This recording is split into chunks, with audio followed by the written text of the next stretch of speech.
coming out, and thank you for coming to this evening's gathering to celebrate the important and valuable life of our friend Urvashi Vaid.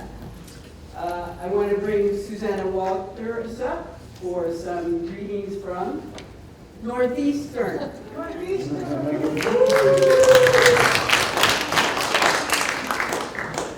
Hi, welcome. I'm Susannah Walters. I am the Director of Women's Gender and Sexuality Studies here at Northeastern and a Professor of Sociology. And welcome to our humble university. Thank you so much. I'm so pleased that we could host this at Northeastern. As many of you know, Irv was a graduate of our law school and a very honored alum. I don't want to take up much of your time, but I did want to say a few words about Irv as a writer and as a scholar. Of course, most of us know her as the consummate activist and organizer, and that she indeed was. But she was also a thinker and writer who brought her organizing skills and not so straight talk to her published work. She was always ahead of the curve, critical of the queer romance with marriage and the military before it was fashionable, cognizant of the limits of tolerance and inclusion when those words were the marketing tools of an increasingly tepid queer movement, intersectional in her thinking before that became the common parlance of woke millennials and Gen Z kids. Her thinking was always broad and deep, and an unusual mix of radicalism and pragmatism. She trafficked in visionary thinking, but had little patience for holier-than-thou leftists who, she knew, were always willing to throw queers and women under the bus when the imagined revolution beckoned. Her writing was passionate, accessible, and thoroughly reasoned. A combination rarely seen, I can attest to this, in academic life. We shall not look upon her like again soon. Welcome.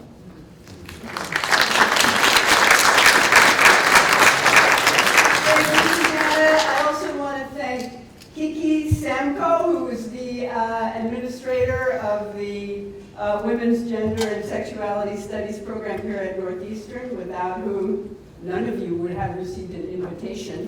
I also want to thank the History Project of Boston for being a co-sponsor.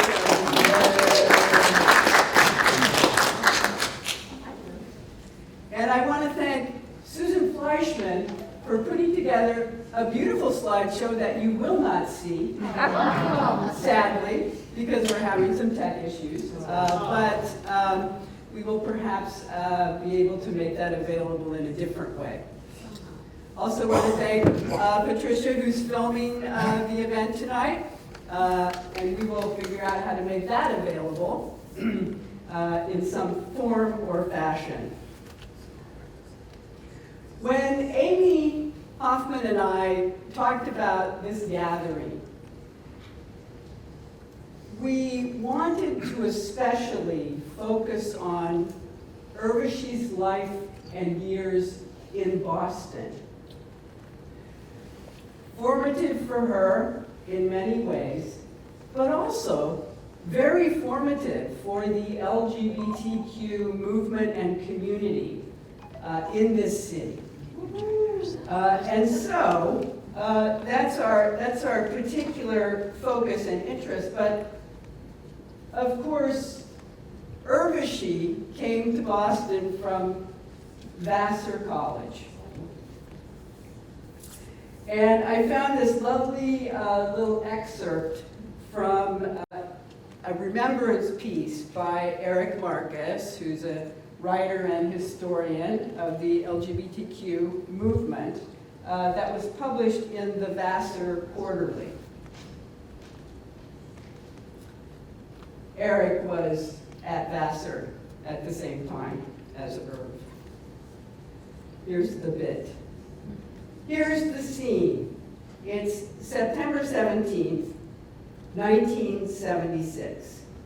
It's my third week at Vassar, and I'm at a protest organized by Urvashi Vaid, 79, against a new brochure, Vassar for Men, issued by the Dean of Admissions.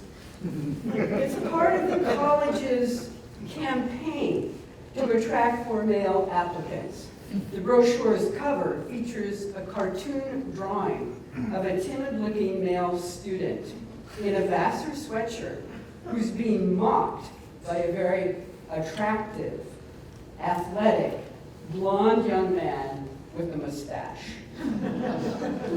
As reported in Miscellany News, the complaint of the 200 student protesters gathered in front of Maine, that's a building, Maine, was that the brochure was sexist, that it portrayed an inaccurate picture of the male student presently at Vassar and discriminates against the female students presently at Vassar. At the protest, Irv, as just about everyone called Urvashi, proved herself to be a charismatic, self-assured, determined, and seemingly fearless leader. She was 17 years old. And while I was very much a wet behind the ears freshman, I was happy to follow Irv inside the admissions office to stage a sit-in, along with a couple dozen of other students. Urvashi at Vassar.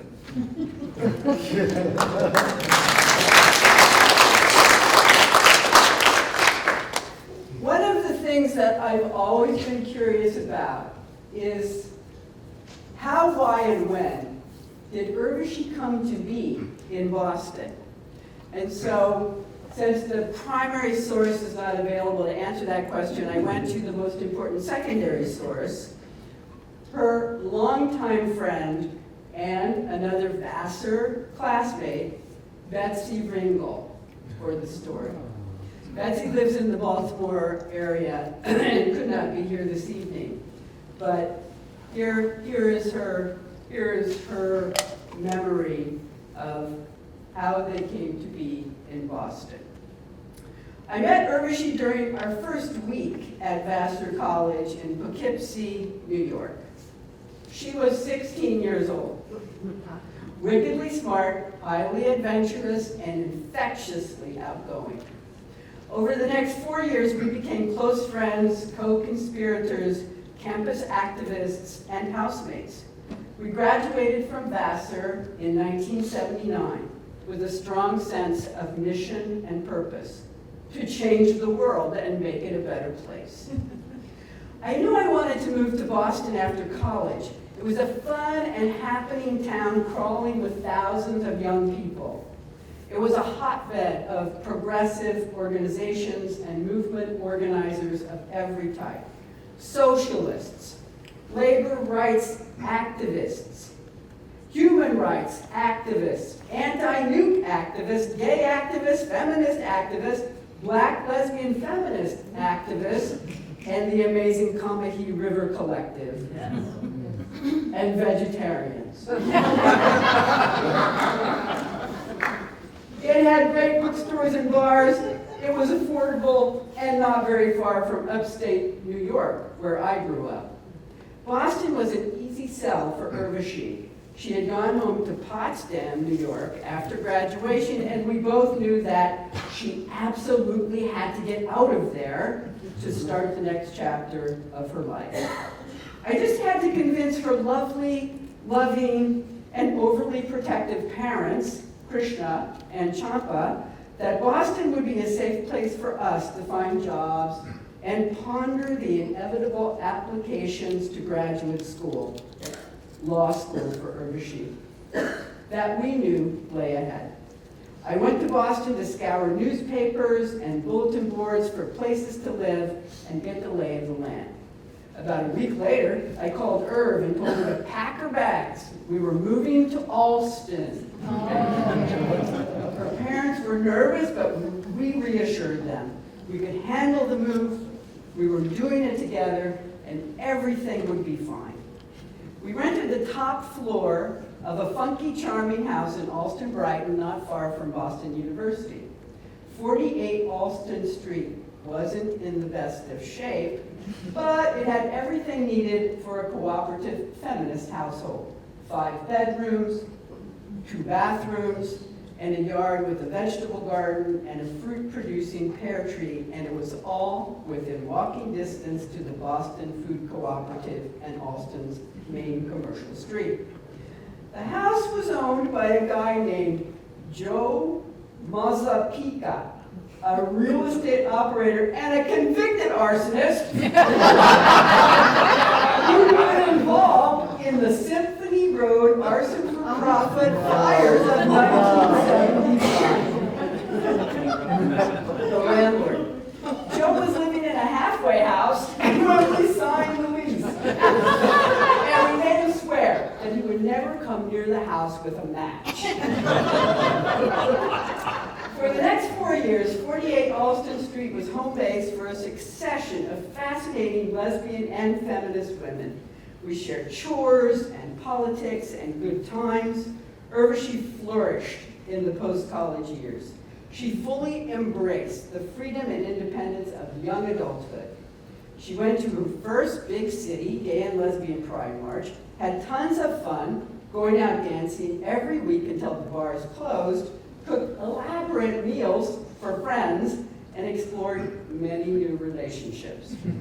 Allston Street became a hub of activity and the birthplace of various initiatives, including a consciousness-raising activist group, Lesbian Feminist Liberation, and a neighborhood safety project called Allston-Brighton Greenlight. Allston-Brighton Greenlight was modeled after a successful effort to respond to a series of rapes in another city. Participating households put green lights on their front porches and decals on their doors to signal that they were safe houses for women who were being threatened or experiencing violence on the street or in their own homes. Urvashi brought her characteristic drive to the effort, going door to door to recruit participants, running trainings, holding regular community meetings. Through Greenlight, we joined up with a women's affinity group connected to the Clamshell Alliance and its efforts to close the Seabrook nuclear power plant in New Hampshire. In 1980, when Urvashi started law school, Allston Street became a meeting place for the law school study group. Urvashi continued to dedicate her sizable gifts for strategy, making friends, and building networks to the many issues she was passionate about throughout her 3 years of law school. After graduating from Northeastern Law in 1983, Urvashi took a job in Washington, D.C., working for the ACLU Prison Project. The Allston Street gang stayed together for another year or so, and eventually we all moved on. I will always treasure my long-standing friendship with Urvashi. She was a constant throughout years of change. Urvashi was an extraordinary human being whose unique spirit and energy lives on in the organizations and movements she served and helped to build, and the people she touched and loved. I miss her every day. From Betsy Ringel.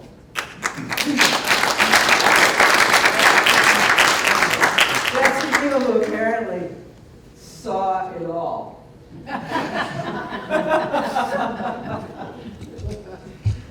Richard Burns, come on up.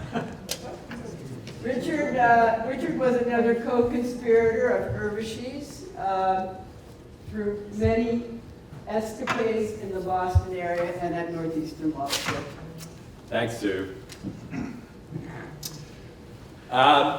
So it's great to be back in Boston. I lived here for 10 years for my 20s. And Urvashi and I met 42 years ago on our first day of law school at Northeastern University in Boston in 1980.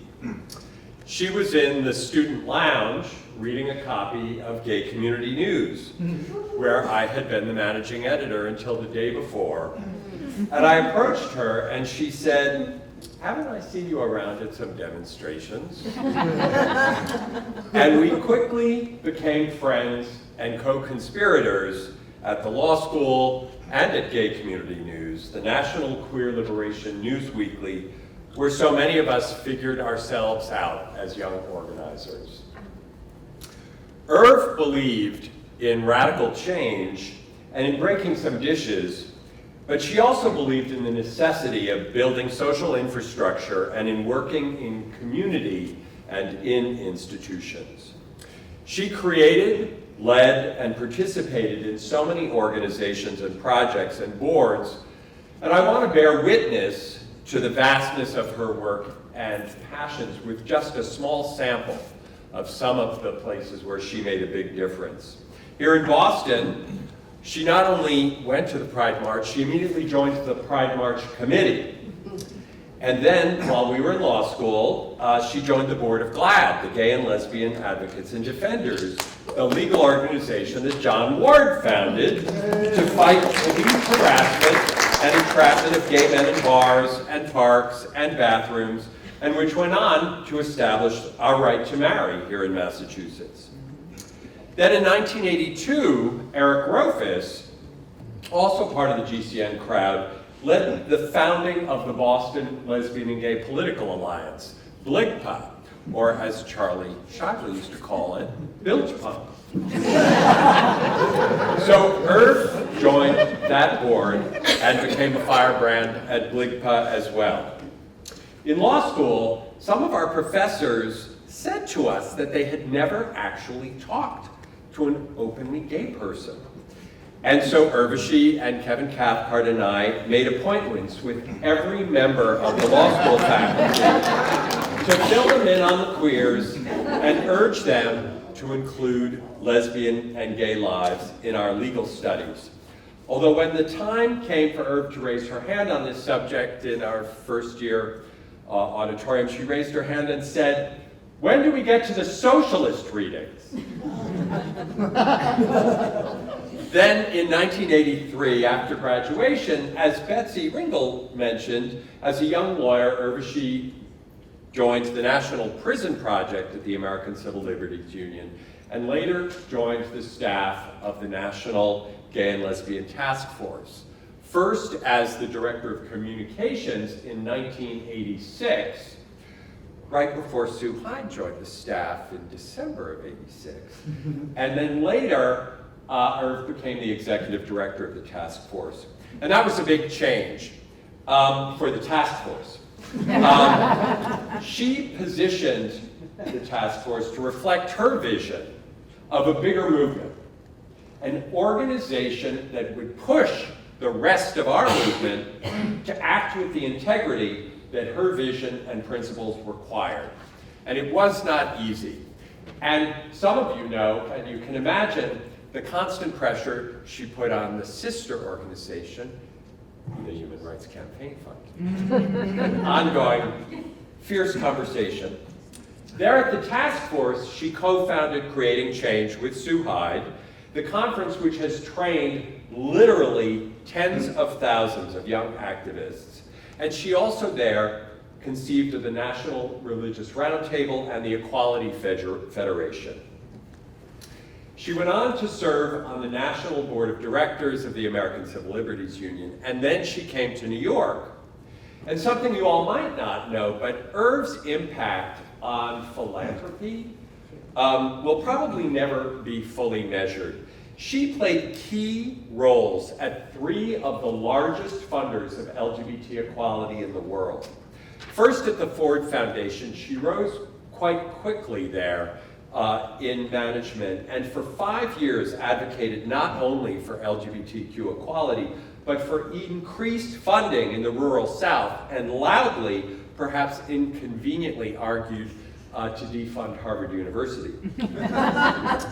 She then went on to be the executive director of the Arcus Foundation for 5 years, and successfully integrated racial justice into their LGBT DNA that continues to this day. And Arcus is the largest funder of queer equality in the world that's a private foundation.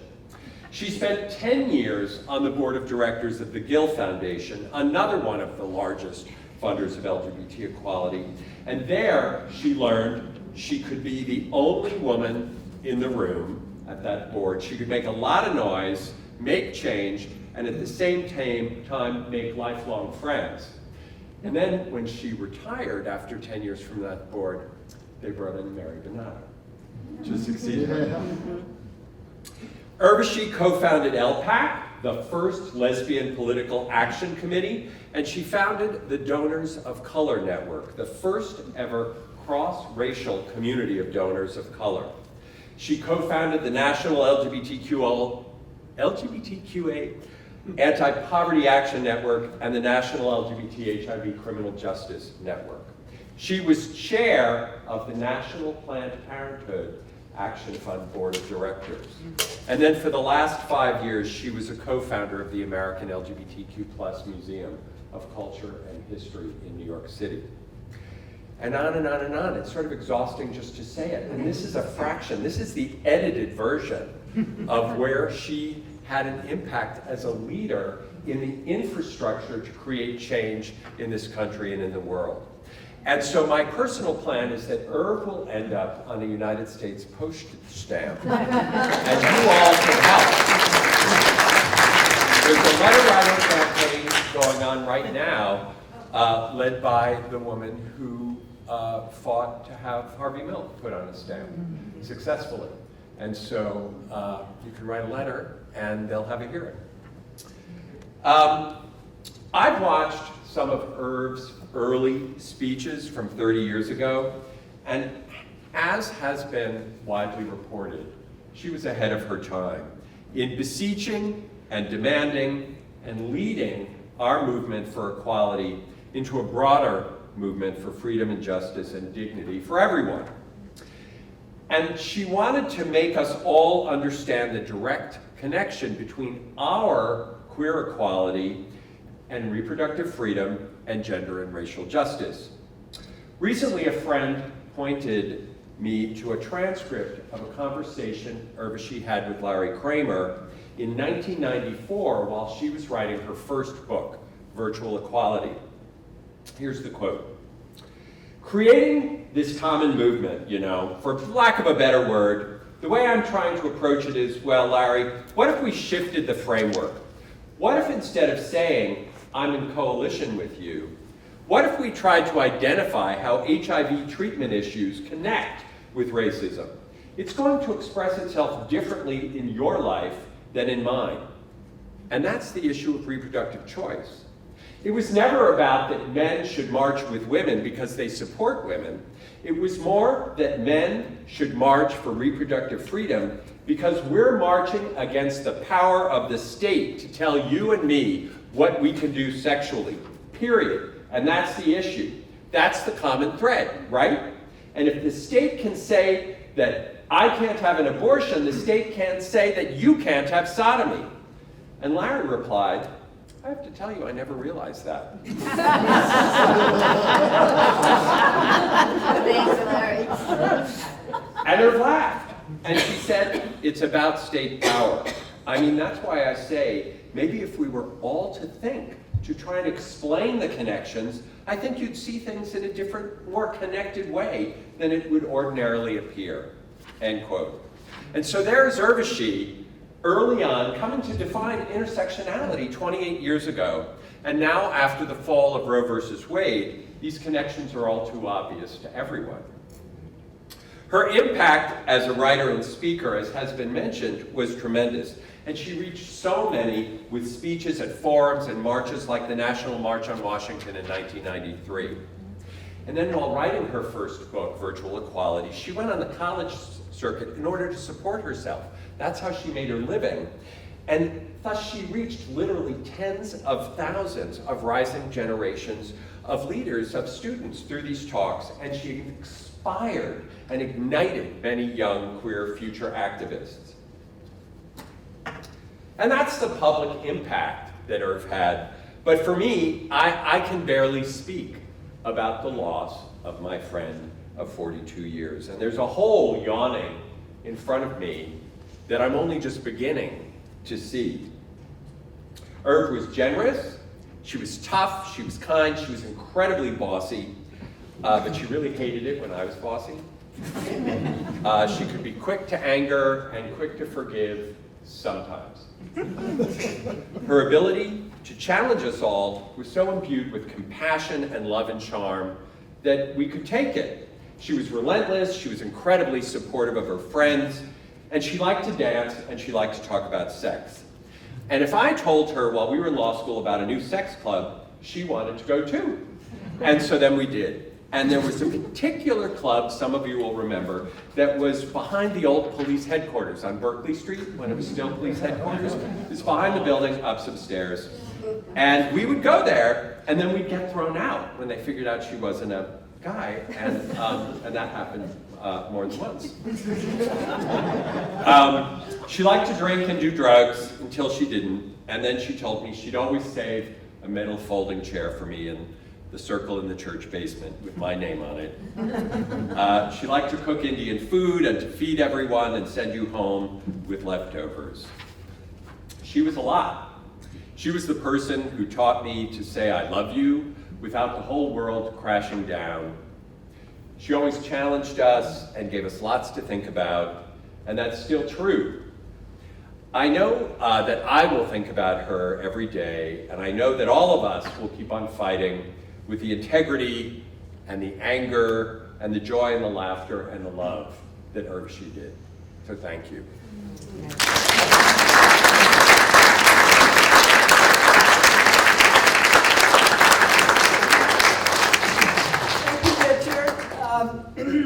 From a slightly different angle on Urvashi's years in the Boston area, Amy Hoffman.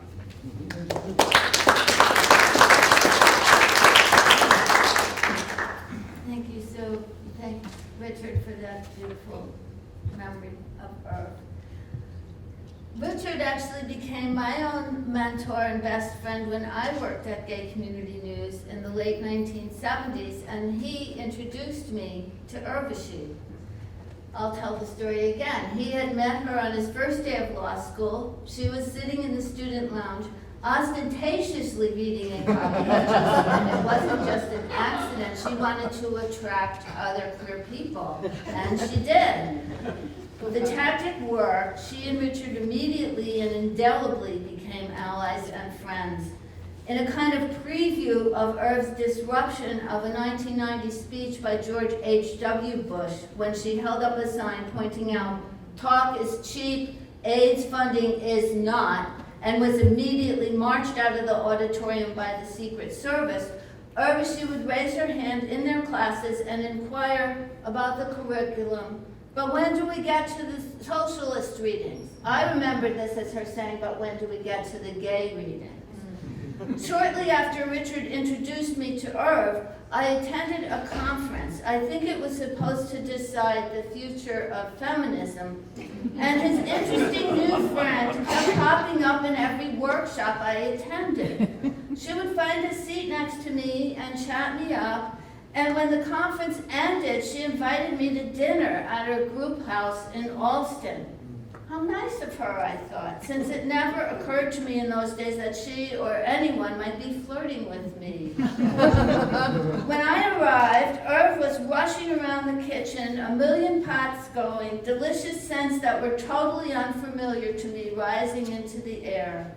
At one point, she produced a small ball of dough, flattened it into a disc, and lay it in a small, round-bottom cast iron pan to fry. At the right moment, she carefully pressed it around the edge with her fingers, and magically, it puffed up like a balloon. "Wow," I said, "that's amazing." "It's a puri," she said. "It's an Indian bread. I make them all the time." Now, Urvashi's Indian dinners have since become famous. She was a fantastic cook, and she loved inviting people over, introducing us to each other, getting us talking and laughing and debating politics. Afterwards, she would put on music, she was a great DJ, and we would dance in the living room, or sometimes in Provincetown in the street. Since that first night, I've eaten innumerable dinners at Irv's, but in all these years, I never again saw her take out the little cast iron pan and make a porridge puff up like a balloon. Wooed with Puri's and Urvashi's irresistible attention, I fell in love. Our relationship was rocky. I was managing editor at Gay Community News, a position so intense and crisis-ridden that I could barely focus on anything else through my haze of constant panic and self-recrimination. Irv, meanwhile, was in law school, or at least that's what she was doing when she wasn't organizing her roommates into study and action group, joining the LGBTQ Pride Committee, interning at GCN and GLAAD, tagging the Copley Square Tea Station with queer graffiti, and getting high and going out to rock clubs. She and I did not believe in monogamy or jealousy, so she was busy with non-monogamy too, more so than I was. When Irv lived in Boston, her group household was her base of operations. From there, one of her first projects was organizing Allston-Brighton Greenlight. Greenlight projects were a thing at the time, created to defend women from street violence. Participating households would post a green light in the window to tell women who were being harassed or attacked that they could knock on the door and get help. Greenlight was a great project for Urvashi. It was local, but it dealt with a national and even international problem. Her group household joined and put a green light in their window. They canvassed the neighborhood, recruiting others to post the green lights and to make their community safer. I don't know if a fleeing woman ever actually knocked on Urvashi's door, but you know that if she had, Irv and her friends would have taken her in and done everything they could. And would-be harassers and batterers knew, at least, that they were being watched. Violence against women could no longer be hidden in the home or ignored on the street. Another project of Urvashi's was Lesbian Feminist Liberation, LFL. She and her roommates and their friends and lovers met periodically to discuss books and planned actions. They made a banner, and it wasn't just some words scrawled on a flattened cardboard box from the food co-op. It was a beautiful cloth, appliqued bright colors, decorated with ribbons and beads and shells. It drew people in whenever they marched it, whenever they took it out. It's probably predictable that we broke up, right? One night we were having one of those awful conversations with long, painful pauses, and instead of finally kissing and having great makeup sex, I blurted out, "It's just not working." I was unhappy and dumb and preoccupied and not ready for her, and I was immediately, absolutely devastated at what I'd done. I thought I might just have made the stupidest decision of my life, but I hadn't. We were not good as lovers, but we made it as friends. It wasn't easy. We had hurt each other. Urvashi would call me from her law job, and we would yell at each other and cry on the phone, and I would think, they will never hire another lesbian.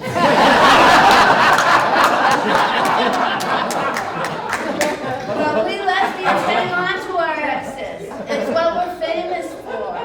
When love comes around, we don't let it go. And Urvashi's energy for relationship was boundless. I recently read an interview with this aging rock star, Nick Cave, who said that when he was young, he believed that his art was the only thing. Now he doesn't feel that way. He still makes music, he said, but it just feels self-evidently that other stuff needs your attention, like tending to the people around you. Urvashi was not like Nick Cave. As relentlessly as she worked and as much passion as she poured into it, her activism and her work were not the only thing. She never failed to attend to that other stuff, the people in her life, the person, Kate. Everyone who encountered Urvashi experienced her generosity.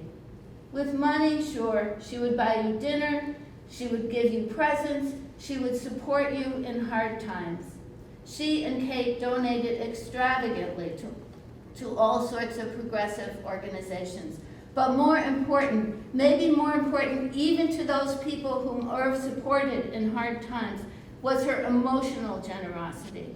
She listened to you, and then she told you what to do. Or sometimes she told you what to do, and then she listened to you. She was a great giver of advice, and she wasn't wrong. She praised you at every opportunity, to your face, to anyone within earshot. She shared her opinions and ideas, and she would want to hear yours, even when you disagreed, or maybe especially when you disagreed. She shared her feelings. She laughed out loud. She blew up at you and then let it go. She always told you she loved you.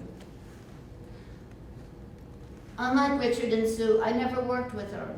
We shared a politics of an expansive, feminist, anti-racist, joyous queer movement, but we did not do our political work together. She was on the national stage and I was here in Boston. Our relationship was simply personal. For more than 40 years, we were queer family. After Irv died, a friend, someone who I'd met through Urvashi, of course, since she was always bringing people together, said to me, "This must be so hard for you since you were part of Urvashi's inner circle." And yes, she was right, it is hard. And then she said, but everyone was part of Urvashi's inner circle. That too. The Hebrew poet and World War II martyr Hannah Senesh wrote, "There are stars whose radiance is visible on earth even though they themselves have disintegrated. And there are people whose memory continues to light the world after they have passed from it. These lights shine brightest in the darkest night, and they light the path for us."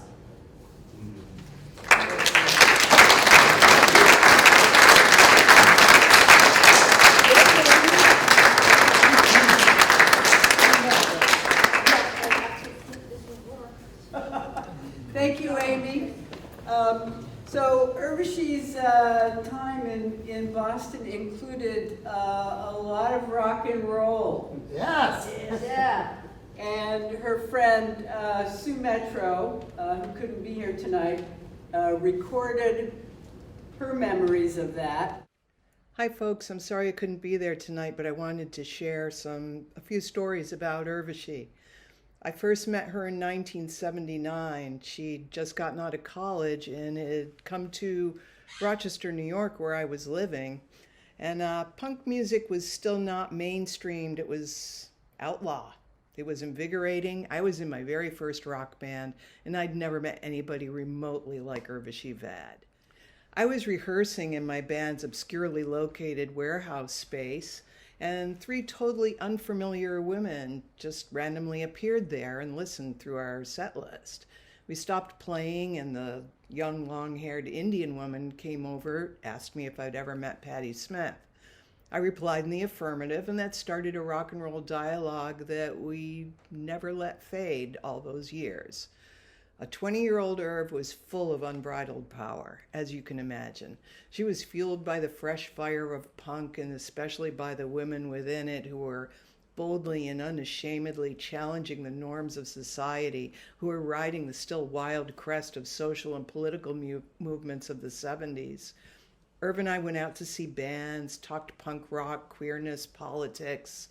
We brought our own tapes and records to the local lesbian bars and insisted that they be played immediately, where we danced wildly to the amplified selections, much to the horror of some of the other folks in the clubs. On our first or second date, we went to see Devo and ended up hanging out with them backstage and at the hotel late until the morning, just discussing de-evolution and rock music. She was that kind of gal. When Irv moved to Boston to attend law school, she immediately dove into the rich punk, queer, and women's music scenes there. And she would send me thick envelopes containing band flyers, zines, 7-inch records, and recordings from local radio shows on the college stations that she was excited about. I then began visiting Boston for her whirlwind weekends of late-night loft parties, rock clubs, queer bars, record spinning. Irv organized jam sessions during my visits where an assemblage of female rockers would play her favorite songs. She'd sing and pogo dance enthusiastically while we stormed through our set of mostly Patti Smith and Velvet Underground tunes until some roommate would eventually and diplomatically beg us to please stop. But two of our band names were Laissez Faire and Church Bazaar. Somewhere I have cassette recordings of this, I'm sure. Irv introduced me to so many amazing people through the Rock Against Sexism crew, the creative, vibrant, and diverse gay community in Boston, and the thriving music scene of that time. I soon set my sights on moving to Boston. Eventually, Irv, in her familiar, powerful, and insistent style, announced that we needed to take this musical endeavor to the streets. She wanted to get in people's faces, to be loud and challenging, to get a reaction, to present people with serious questions regarding society, gender, sexuality, government.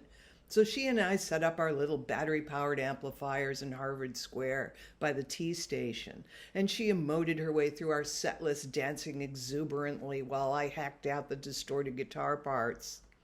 I'm pretty sure we made a total of 25 cents that our friend Talia gave us that day. But before moving to DC, Irv organized a huge party for herself, a going-away party in the yard of the big lesbian household we were both living in. With great enthusiasm, our edgy little band enthusiastically blasted into song, but we were quickly halted when the local police shut us down, which made our performance temporarily legendary. We were good for our 15 minutes. It was a great send-off event. Over the years, Irv would revisit her desire to play rock music, requesting that I find her specific instruments. I'd gifted her a cheap bass guitar and some stomp boxes. She asked for a black Fender Mustang bass, and I found her one. She thrashed out tunes, and she loved it. Later, she requested a Fender Stratocaster guitar. I found one of those too, and she added that to her punk arsenal. She took long breaks from playing, but she never lost the desire to harness this punk rock energy of hers. For her 50th birthday party, I was part of a surprise punk band. The band members arrived, we set up, we rehearsed our tunes, and we re-entered the club as guests later. Irv quickly grabbed me aside and gave me the good news that guitars, amps, a drum kit, they were all on stage and we could use them if we wanted to, and she encouraged me to quickly form a band for this. I shrugged it off, telling her no, not a word that she took well. When the time came, our group of punk-era friends took to the stage, we launched into our planned Patti Smith songs, started Free Money, brought her to the stage where she jumped and pumped and sang her lungs out. She was jubilant and led the house, no surprise. The last times we spoke were still about music. There's a playlist here, I think it's going to follow me speaking, which includes a bunch of tracks that Irv loved. And I think we should just absorb this, everybody. Celebrate Irv's love of life and music. Take that energy forward like the powerful and diverse social family we are, as you know she would expect us to be. Rock on, Irv.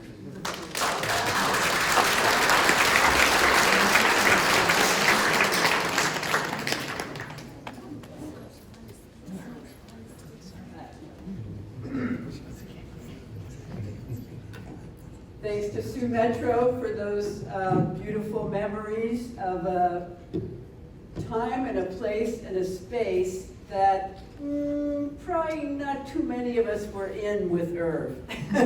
Some of us maybe. So I know there are a couple of people who would also like to share some memories. Hershey, are you awake over there? Yes. All right, come on over. Hershey Hirschkop from the Gay Community News Days.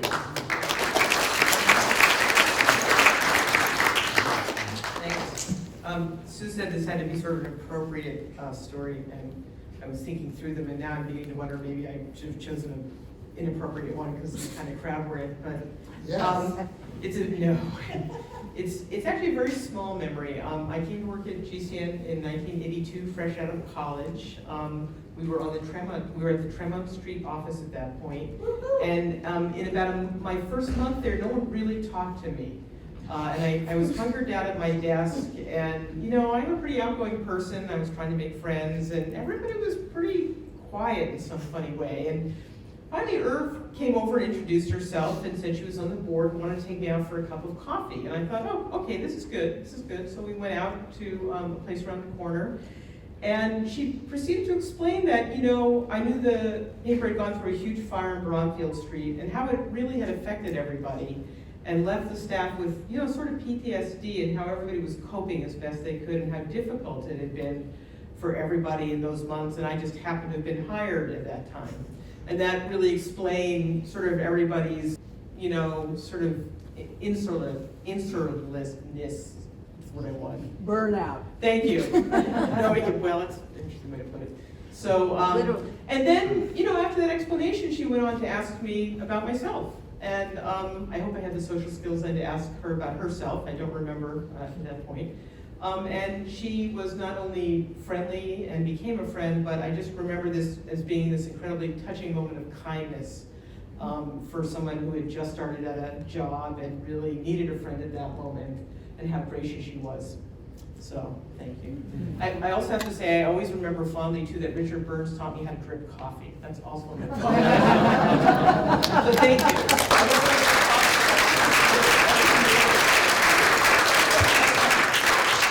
Thanks, Hershey J.R. Dreyer from the Provincetown days.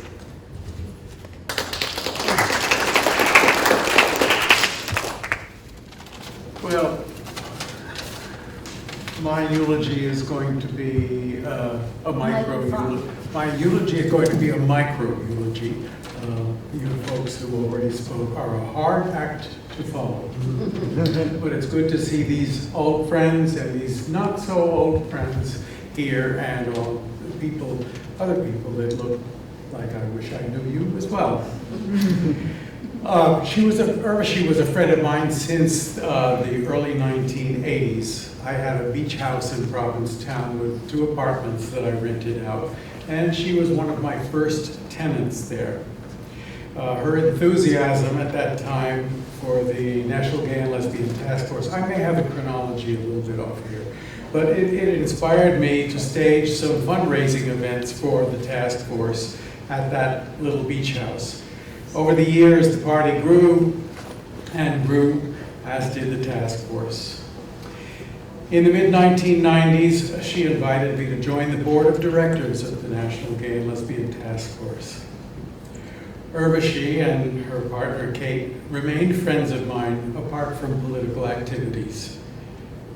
Friends in common, we had friends in common, especially Sue Hyde and Jade McLaughlin of Cambridge, and their kids, Jesse and Max, and the late Rosalind Garfield and Phyllis Temple in Provincetown, who left their home across the street from mine to Irv and Kate. I'm not going to speak about all her accomplishments because you all know them better than I, especially those who have spoken. So I'll just say she was a key figure, of course, in the movement to secure LGBT rights. She taught me, I was a novice in this area, she taught me the meaning and role of the term identity politics, and how it was important in changing cultural values. She had an infectious smile, and she always had a hope for me. She was a thinker, an intellectual, an activist, and a friend, and I miss her.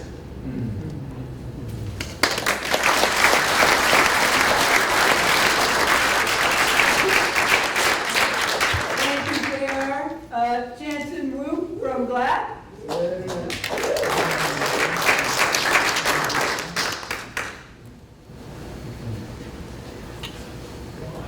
When Sue asked me to speak, I was really humbled to be able to share a few words about my hero, Urvashi. And now that I stand in front of all of you in a room full of so many more heroes, I am absolutely terrified. But just so appreciative to be in this room with heroes like Sue, like Amy, like Richard, and especially John. So thank you for giving me a few moments to talk about Urvashi, who I didn't know as long as most of you have. That shouldn't be too much of a surprise. But I was one of those thousands of LGBTQ activists who were inspired by Urvashi in college by this book right here, which I pulled out of the bookshelf today. And I was introduced to this book in my Introduction to Lesbian and Gay Studies class with Ann Pellegrini at Harvard in my Women's Studies degree, for anyone who knows that class at all. And it was eye-opening, it was mind-changing, it was consciousness-raising.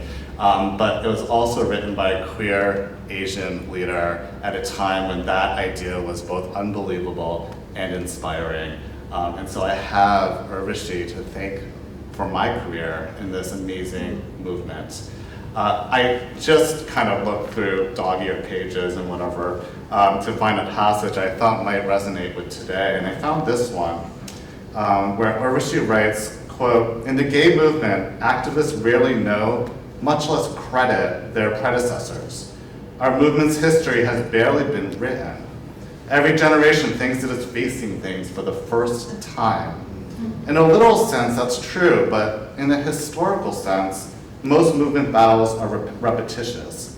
In addition, to bolster the urgency of the current work, activists often play down, discredit, or simply ignore the efforts of those who came before. We're here today to make sure that doesn't happen." I didn't get the pleasure of actually meeting Urvashi until 2014. It was at the GLAAD summer party in Provincetown. And I wasn't ED yet. I was actually thinking about applying to be executive director at GLAAD at that time because the position was open, but I wasn't quite sure. I wasn't sure if I was ready, I wasn't sure if I was right for the position, but I had an opportunity because GLAAD gave me the opportunity to speak from the stage for the very first time at any GLAAD event. And I remember actually coming back to this book to think about what I wanted to say. Because if you remember 2014, we're nearing the end of the marriage equality movement. A lot of people were wondering what was left. Was GLAAD going to close? Didn't we win everything? We all know how much folly that was even back then. And so my job was to convince our community that there was so much more that we could achieve beyond formal equality. And so coming to Urvashi's book made a whole lot of sense. And I remember getting up on stage to deliver my speech, and right in the first row was Urvashi. And I was terrified, but she was the loudest hooter, the loudest cheerer of everyone in that audience, and especially when it got to kind of my applause line, which is that the moral arc of the universe does not bend towards equality, it bends towards justice. And that is what our movement must be achieving and always striving towards. And afterwards, Urvashi just came up to me and just gave me the biggest hug you could possibly imagine. I was just speechless. I said, "You've been my hero for years." And it was thanks to that moment that I decided to apply to be the executive director of GLAAD. Later that fall, we had the honor of honoring Urvashi at the Spirit of Justice dinner, where I had gotten the ED job, but it wasn't announced yet, so I'm sitting there thinking about, wow, like what a huge responsibility. And I remember being so proud because Urvashi just got on stage and just tore down capitalism and demanded economic redistribution. And I remember an entire table of hedge fund managers getting up and leaving. And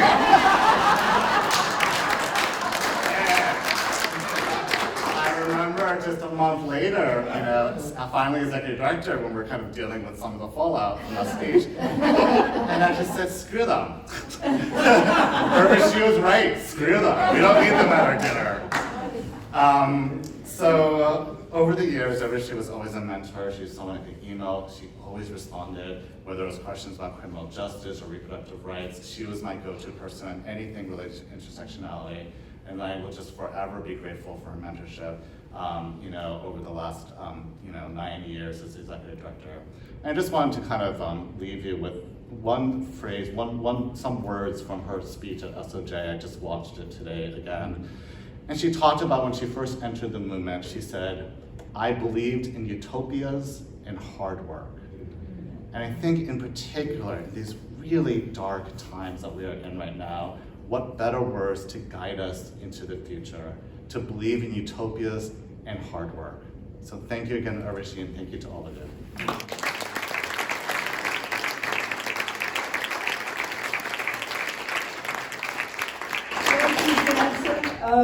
Urvashi, we all know, was a prescient thinker and theoretician.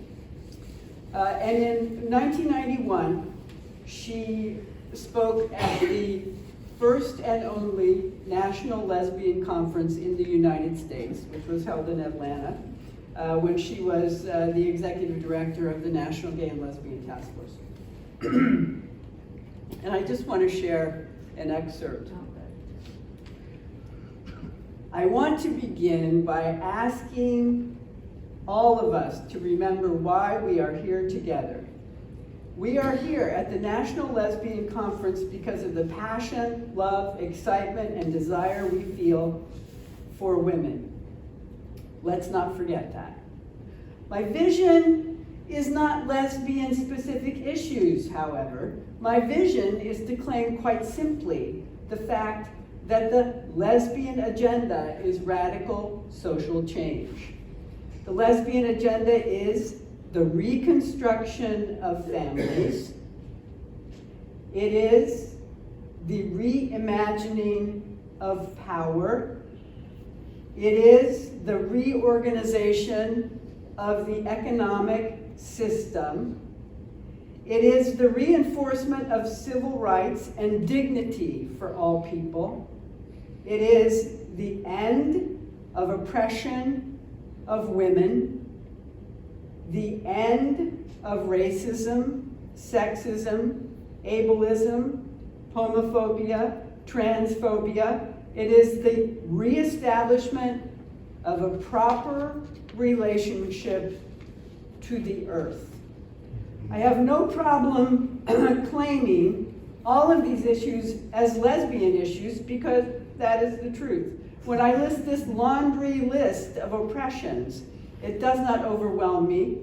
It tells me how far I must go in my struggle. It tells me who my allies are. How do we enact this massive agenda? Look, we're doing it. We've got to build a movement for power and deal with our fear about power. What the fuck are we afraid of?